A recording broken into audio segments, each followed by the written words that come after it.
Assalaamu calaykum daawade. Waa mar kale iyo muuqaal kale. Bartan waa xogta qarsoon. Muuqaalkani waxaan kaga hadli doonaa Afghanistan. Askarigii ugu dambeeyay ee Mareykan oo ka baxay Afghanistan kadib 20 sano. Taliban oo u dabaaldegtay. Mareykanka oo guud ahaan isaga baxay Afghanistan iyo gantaalo lagu tuuray garoonka diyaaradaha ee Kabul. Muuqaalkani ayaan ku soo koobi doonaa daawade. Haddii ay tahay markii ugu horeysay channelka ku soo gaaro bartan waa xogta qarsoon. Magaciiguna waa Yaxye Maxamuud Maxmed. Waxaan ka codsanayaa inaad igu soo biirto. Hagaag askarigii ugu dambeeyay ee Mareykan ayaa ka baxay Afghanistan kadib 20 sano oo dalkaas ay joogeen. Taliban arrintaas way u dabaaldegtay. Militariga Mareykanka ayaa soo afjaray daadgureyntii ay ka wadeen Afghanistan, taas oo ka dhigan inuu soo dhamaaday ololihii uu bilaabay George W. Bush wixii ka dambeeyay September 11 20 sano ka hor. rasaas dabaaldega oo iridayeen Taliban ayaa la maqlayay kadib markii diyaaradii u dambeysay ee Mareykan leedahay ay baxday. Bixitaanka diyaaradii ugu dambeysay ayaa muujinaya dhamaadka dagaalkii ugu dheeraa ee Mareykanka iyo daadgureynta ballaaran oo bilowday 14 Agoosto wax yar kadib markii Taliban ay qabsatay waddanka. General Mackenzie oo dusha kala socday soo bixitaanka Mareykanka ayaa sheegay in guud ahaan diyaaradaha Mareykanka iyo isbahaysiga NATO ay daadgureeyeen in ka badan 123,000 oo rayd ah, taas oo celcelis ahaan noqonaysa in ka badan 7,500 oo rayd ah maalintiiba. Golaha ammaanka ee qaramada midoobay waxa uu meel mariyay qaraar ugu baaqayo Taliban inay hubiyaan nabadgelyada marinka ay marayaan dadka isku dayaya inay ka baxaan Afghanistan. Waxaa kaloo goluhu ku baaqay in dalka uusan noqon hoyga argagixisada, isagoona ku boorinaya dowladda uu Taliban-ku hogaaminayo inay ixtiraamto xuquuqda haweenka, gabdhaha iyo dadka laga tiro badan yahay oo ay u ogolaato helitaanka bini'aadanimo aan laga hor istaagin. Goluhu wuxuu rajeynayay inuu soo bandhigo jawaab midaysan oo caalami ah oo ku aadan xiisada taagan, laakiin China iyo Ruushka ayaa ka aamusay codbixinta. xogayaha arrimaha dibadda Mareykanka Antony Blinken ayaa sheegay in la bilaabay cutub cusub oo howlgallo ku saabsan Afghanistan, kaas oo Ameerika ay hogaamin doonto dhanka diblomaasiyadda. Waxa uu sheegay in wixii hadda ka dambeeya gargaarka Afghanistan aan la marsiin doonin dowladda Afghanistan, balse uu mari doono hay'adaha madaxa bannaan. Waxaana hadalkiisa ka mid ahaa Mareykanku waa uu sii wadi doonaa taageeridda dhanka gargaarka bini'aadanimo ee uu siiyo dadka reer Afghanistan si waafaqsan cunaqabataynta Taliban. Gargaarka ma soo mari doono dowladda ee waxa uu soo mari doonaa hay'adaha madaxa bannaan sida hay'adaha qaramada midoobay iyo NGO-yada kale. Waxaan filaynaa in dadaaladaas ay Taliban iyo cid kale toona aysan ka soo horjeesan, ayuu yidhi Blinken.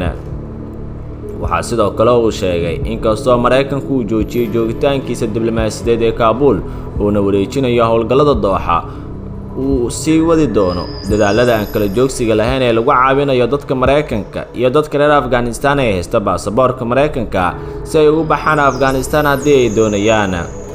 Master Blinken ayaa ah xubnihii ugu horeeyay ee ka tirsan golaha wasiirada Biden ee ka hadla ka bixitaanka ciidamada Mareykanka. Madaxweyne Joe Biden ayaa soo saaray qoraal kooban oo ugu mahadcelinayo dhammaan dadkii ku lug lahaa howlgalkii daadgureynta ee socday 17 maalmood ee la soo dhaafay, isagoona sheegay in gelinkii dambe ee Talaadada uu khudbadii u jeedin doono shacabka reer Mareykan. sawir la soo dhigay bagga waaxda arrimaha difaaca Mareykanka ayaa waxaa lagu yidhi askarigii ugu dambeeyay ee Mareykan ayaa ka baxay Afghanistan.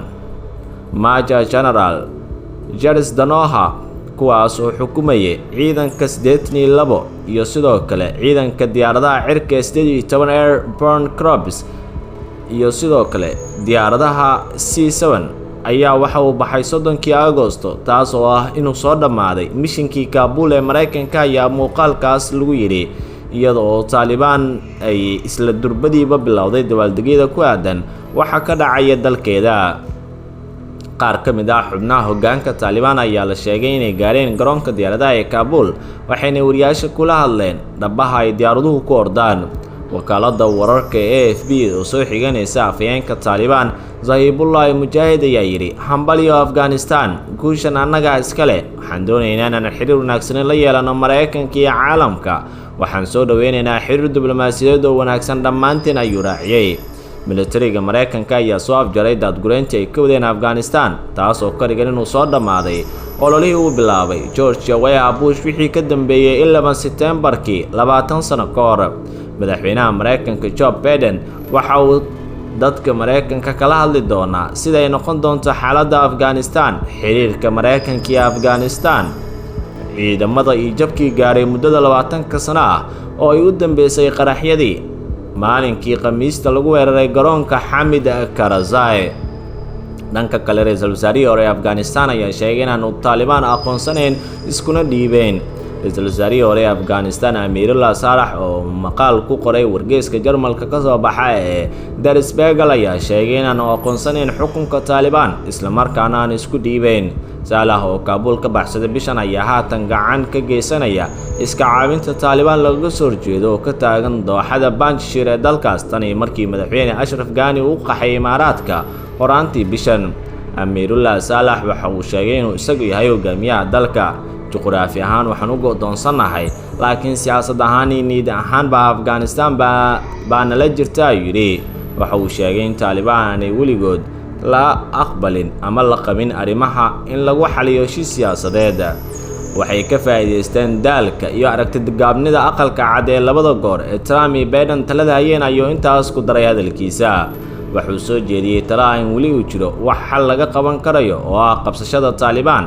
Pakistan waa in loogu hanjabaa in cunaqabateyn gaar ah lagu soo rogo, la dalbado xal siyaasadeed iyo sidoo kale in aqoonsi siyaasadeed iyo taageero la siiyo kooxda ka soo horjeeda Taliban ee National Resistance ee dooxada Panjshir ayuu yidhi ra'iisul wasaarihii hore ee dalkaas. Afghanistan ayaa 20 sano kadib xilligan waxaa ka talinaya Taliban, waxaana jirin ciidan kale oo caalami ah oo dalkaas ku sugan. hagaag daawade muuqaalkeeni maanta waa naga intaas. nabadgelyo.